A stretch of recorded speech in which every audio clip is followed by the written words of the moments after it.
Jelang laga pembuka kompetisi Liga 2, klub Sriwijaya FC yang telah diperkuat 35 pemain, saat ini masih berburu pemain asing yang akan menempati posisi penyerang.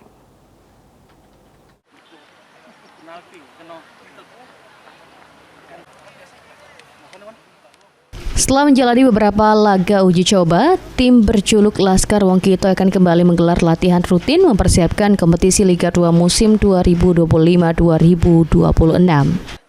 Asisten Direktur 3 PT SOM Sriwijaya FC, Muhammad David mengatakan, saat ini Sriwijaya FC masih menunggu pemain asing untuk memperkuat Laskar Wongkito di laga perdana pada tanggal 14 September mendatang menghadapi Garuda Yaksa FC di Stadion Gelora Sriwijaya, Cakabaring.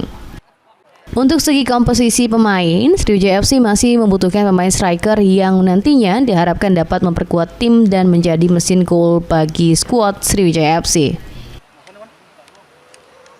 Ya, untuk menjelang Liga 2 ini, Sriwijaya FC telah mempersiapkan diri, mungkin sempat istirahat sejenak selama 4 hari karena untuk fit, untuk pengumpulan pemain, untuk bertemu keluarga, kita kasih kesempatan untuk istirahat. Nah sekarang kita mungkin hari Senin ini akan segera kita kembali latihan rutin Sriwijaya FC untuk menindaklanjuti pertandingan yang akan bergelar pada tanggal 14 September ini.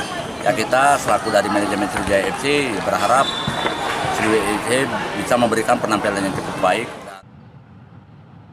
Dengan komposisi pemain yang ada saat ini, David optimis dapat meraih 3 poin penuh di laga perdana menghadapi Garuda Yaksa FC.